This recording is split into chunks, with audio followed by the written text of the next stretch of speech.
Part 1. You'll hear a conversation between two students in the dining hall of the college. First, you have some time to read questions.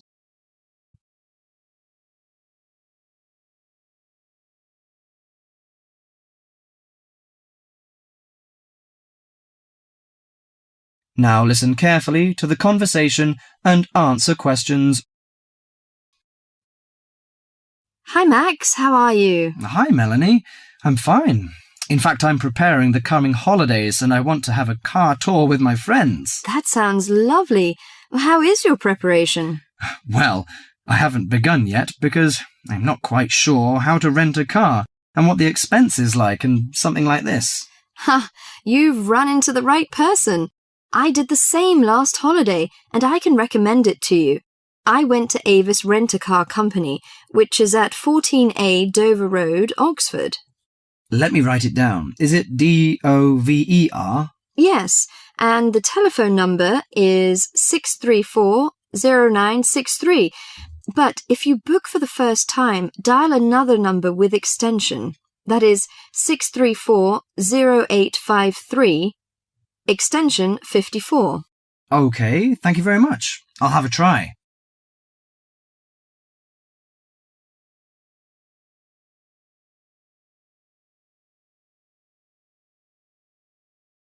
Before you hear the rest of the conversation, you have some time to read questions 5.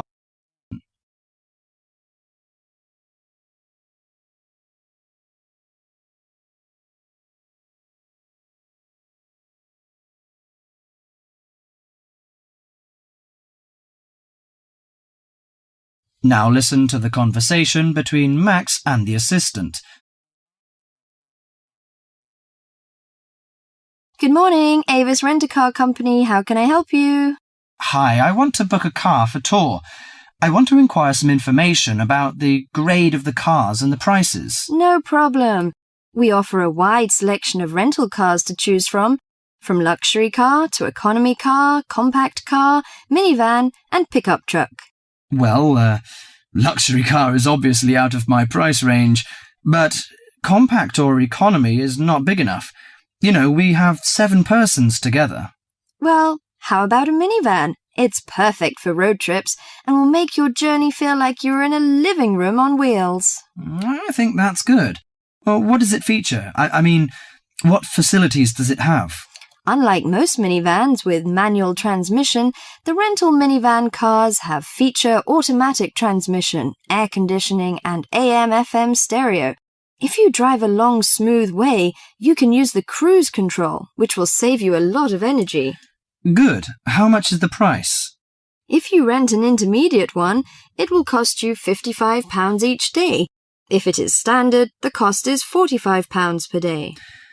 I think the standard is enough. Oh, we have a special 50% discount for weekends, from Friday to Sunday. But that doesn't apply to tax, recovery fees, and optional services.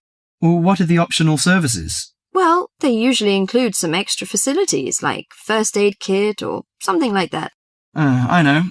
We plan to start off on Friday, so we have to prepare 1 day in advance. I want to book from 30th of April, which is Thursday, and it will end next Monday. Okay, could you leave your name and the driving license number? My name is Max, and the license number is M9021. Okay, you can pick up the car on Thursday noon. Besides, we offer some optional services like street maps, flashlight, and sunsheet. What would you like to have? Flashlight is not necessary, I think, but street maps are useful, especially when we drive in a strange place. As for the sunsheet, I'd like to give that a miss. We don't want to spend too much extra money. Okay, Mr. Max, thank you for calling.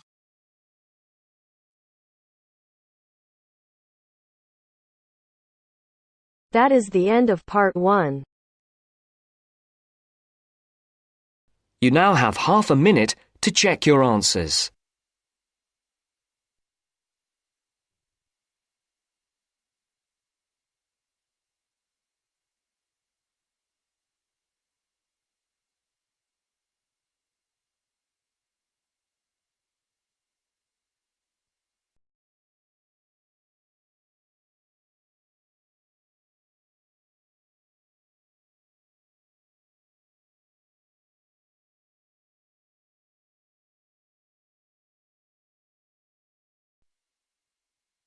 Now turns to Part 2.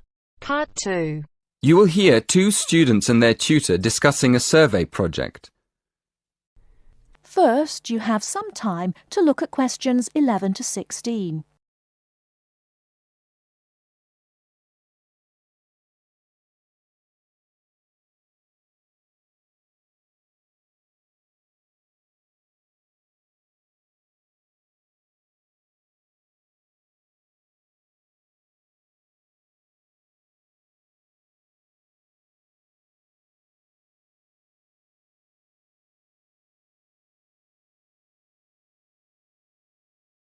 Now, listen carefully and answer questions 11 to 16. So, what's the survey about, Tom? It's about where students want to live and how they choose. Basically, their accommodation preferences. We've actually tried it out with a few students already. Okay, that sounds fine. So, to start with, how many questions have you got? 20? Is that too many? Yes, it is, really. People get fed up answering lots of questions and they stop thinking about their answers. Right, so we need to think about that again. What do you think of the first 3 questions? You want to know what affects students' choice of accommodation when they go to university? Yes, we want to find out which has the most effect. The cost, the number of rooms in the house or flat, or the distance from campus. And then we asked another question. Oh, yes? What else did you want to find out? Well, we wondered whether public transport was important. You know, not many students have cars, so it might be quite important for them to be near somewhere where they could catch a bus or train. Yeah, that's a good question. Before you ask any more people, I've got a couple of suggestions for improving the questionnaire. First of all, I think you need to ask fewer questions. As I said, 20 is really too many. I'd cut it down to 10 if I were you. Okay, 10 questions only. And is there anything else you think we should do? Well, yes. Some of the questions are actually quite complicated. I think you should make them clearer. I think they should be easier to understand. And what do you think about asking more questions about cost? No, I don't think you need any more about cost. But you could ask a couple more questions about the reasons for students' decisions. So we should ask some more questions with why. Yes, I think you'd get quite a lot more information if you did that. Thank you. Before you hear the rest of the talk, you have some time to look at questions 17 to 20.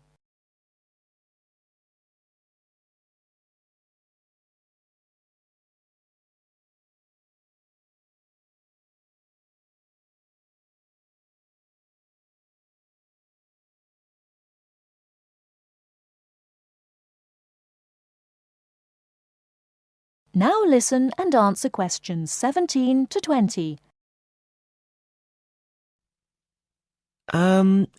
We've already got some results from our first questionnaire. Do you think we could use them? I don't see why not. What have you found out so far? Well, the number of rooms was only important for 16% of the people we asked. It looks like a lot of students are quite happy to share a room, and even fewer people were concerned about being near a bus stop. Only 10%, in fact. I'm surprised about that. But what about the distance from the university? Well, that was quite important. Around 20% of the students we asked wanted to be close to campus. That makes sense. And what about the cost? Yeah, as we expected. The cost was by far the most important factor. More than half the students were concerned with the cost. 54% to be exact. Only 54%? I thought it would be closer to 80%. That is the end of Part 2. You now have half a minute to check your answers.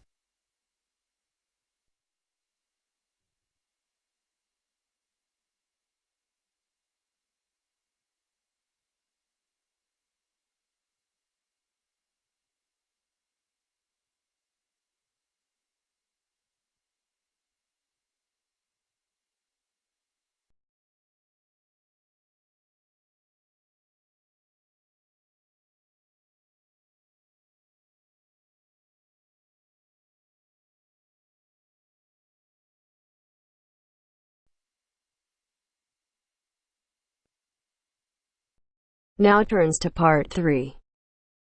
Part 3. You will hear a discussion between three students, David, Joseph, and Carrie. In the first part of the discussion, they will be talking about lounges in different school buildings on campus. First look at questions 21 to 24.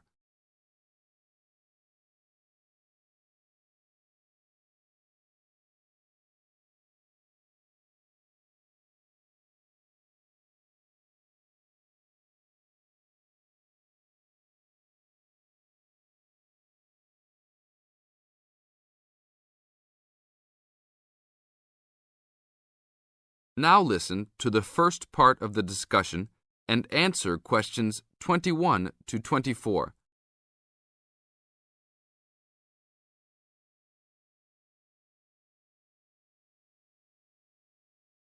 Hey, Joseph. Long time no see. How's it going? Oh, hey, David. It's going fine. I'm a little overwhelmed with all these new courses, but I'm hanging in there. Have you met my girlfriend, Carrie? No. Hi, Carrie. Hi, David. Joseph told me about you. You two had quite the time last semester in European history, I hear. Yeah, we like to hang out after class. Now it's a little harder, though. Lounges aren't as good as they were back there in Wilson Hall. Yeah, they had chairs, couches, and tables to put your stuff on. And that lounge was full. There must have been 25 seats in there. Really? The lounge in Jones Hall, where I have my communications course, only has about 10 chairs. It's awful. We all just stand around or leave. I wish we could hang out more.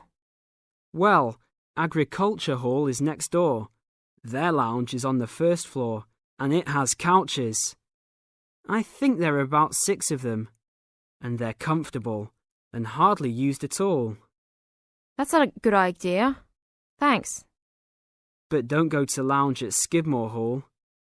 I don't even know why they call it a lounge. It's just 4 chairs in the corner of the main walkway. In the second part of the discussion, David, Joseph, and Carrie continue talking about conducting a survey. Before you hear the rest of the talk, you have some time to look at questions 25 to 30.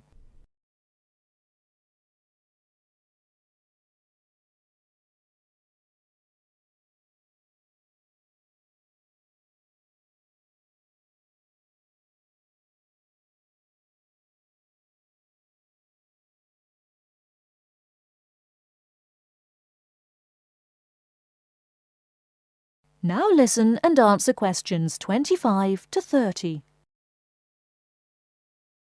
Guys, we should really do something about those lounges. I mean, couldn't we gather signatures and try to get the university to improve some of the facilities? Yeah, that's a great idea. But we can't just say something random like, oh, you need to make the buildings nicer.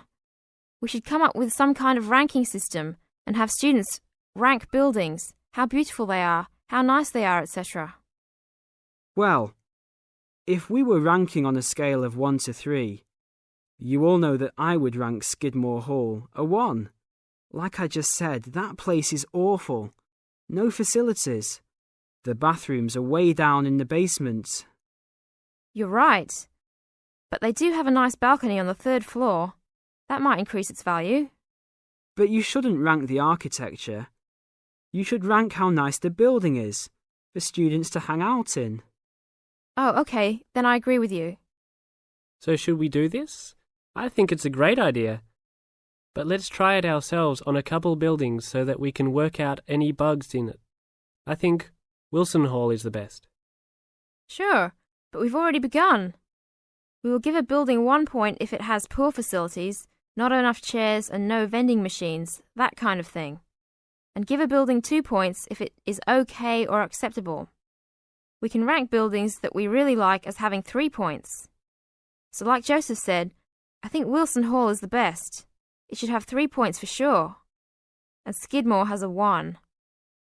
Now what other buildings should we rank? How about Merris Hall? No, they're not done with that one yet. But it looks like that will be a good place to hang out.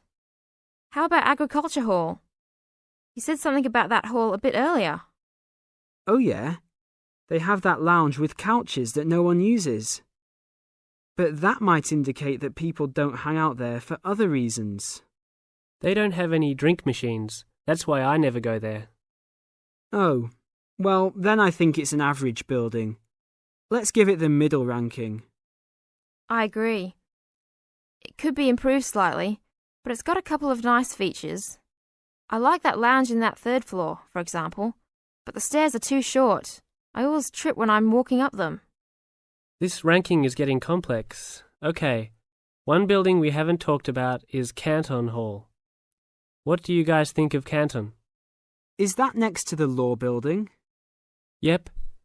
It's got this excellent connecting corridor with chairs and desks to relax and work at. The cafeteria there is great too. I think that place is just as good as Wilson.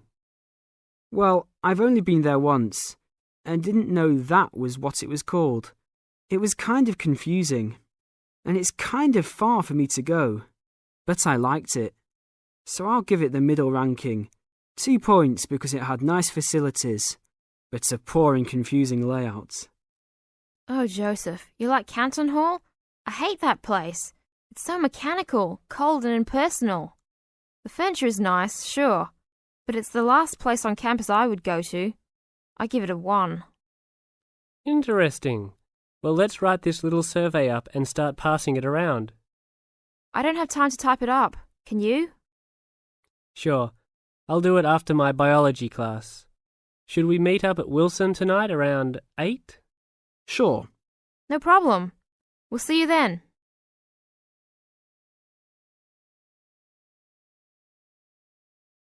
That is the end of part 3. You now have half a minute to check your answers.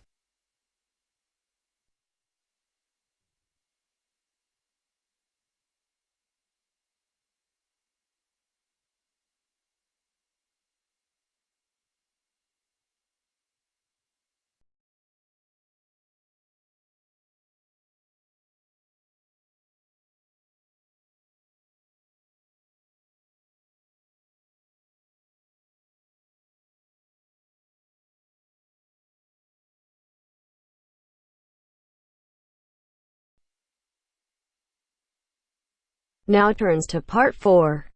Part 4. You will hear a lecturer talking about the solar eclipse in history. First, you have some time to look at questions 31 to 36.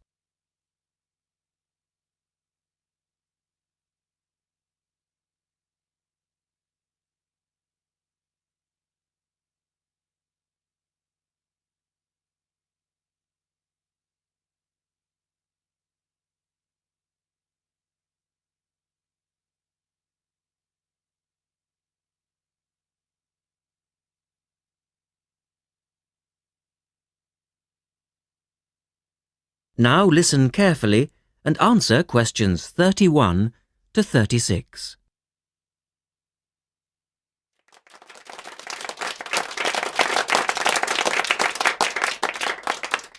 Good evening and welcome to this month's Observatory Club lecture. I'm Donald Mackey and I'm here to talk to you about the solar eclipse in history. 1,000 years ago, a total eclipse of the sun was a terrifying religious experience. But these days, an eclipse is more likely to be viewed as a tourist attraction than as a scientific or spiritual event. People will travel literally miles to be in the right place at the right time to get the best view of their eclipse. Well, what exactly causes a solar eclipse when the world goes dark for a few minutes in the middle of the day? Scientifically speaking, the dark spot itself is easy to explain. It's the shadow of the moon streaking across the Earth. This happens every year or two, each time along a different, and to all intents and purposes, a seemingly random piece of the globe. In the past, people often interpreted an eclipse as a danger signal heralding disaster, and in fact the Chinese were so disturbed by these events that they included among their gods one whose job it was to prevent eclipses. But whether or not you're superstitious or take a purely scientific view, Our earthly eclipses are special in three ways. Firstly, there can be no doubt that they're very beautiful. It's as if a deep blue curtain had fallen over the daytime sky as the sun becomes a black void surrounded by the glow of its outer atmosphere. But beyond this, total eclipses possess a second, more compelling beauty in the eyes of us scientists, for they offer a unique opportunity for research. Only during an eclipse can we study the corona and other dim things that are normally lost in the sun's glare. And thirdly, they are rare. Even though an eclipse of the sun occurs somewhere on Earth every year or two, if you sit in your garden and wait, it will take 375 years on average for one to come to you. If the moon were any larger, eclipses would become a monthly bore. If it were smaller, they simply would not be possible. The ancient Babylonian priests, who spent a fair bit of time staring at the sky, had already noted that there was an 18-year pattern in their occurrence, but they didn't have the mathematics to predict an eclipse accurately. In the second part, the speaker talks about a number of scientists. Look at questions 37 to 40.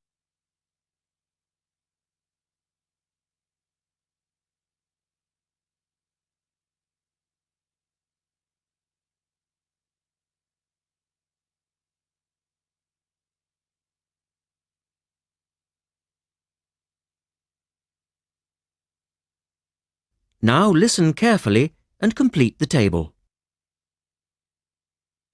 It was Edmund Halley, the English astronomer, who knew his maths well enough to predict the return of the comet, which incidentally bears his name, and in 1715 he became the first person to make an accurate eclipse prediction. This brought eclipses firmly into the scientific domain, and they've since allowed a number of important scientific discoveries to be made. For instance, in the eclipse of 1868, two scientists, Janssen and Lockyer, were observing the sun's atmosphere, and it was these observations that ultimately led to the discovery of a new element. They named the element helium, after the Greek god of the sun. This was a major find, because helium turned out to be the most common element in the universe after hydrogen. Another great triumph involved Mercury. I'll just put that up on the board for you now. See, there's Mercury, the planet closest to the sun, then Venus, Earth, etc. For centuries, scientists had been unable to understand why Mercury appeared to rotate faster than it should. Some astronomers suggested that there might be an undiscovered planet causing this unusual orbit, and even gave it the name Vulcan. During the eclipse of 1878, an American astronomer, James Watson, thought he'd spotted this so-called lost planet. But, alas for him, he was later obliged to admit that he'd been wrong about Vulcan and withdrew his claim. Then Albert Einstein came on the scene. Einstein suggested that, rather than being wrong about the number of planets, astronomers were actually wrong about gravity. Einstein's theory of relativity, for which he's so famous, disagreed with Newton's law of gravity in just the right way to explain Mercury's odd orbit. He also realized that a definitive test would be possible during the total eclipse of 1919, and this is indeed when his theory was finally proved correct. So there you have several examples of how eclipses have helped to increase our understanding of the universe. And now let's move on to the social aspects, and I think you'll find... That is the end of part 4. You now have half a minute to check your answer.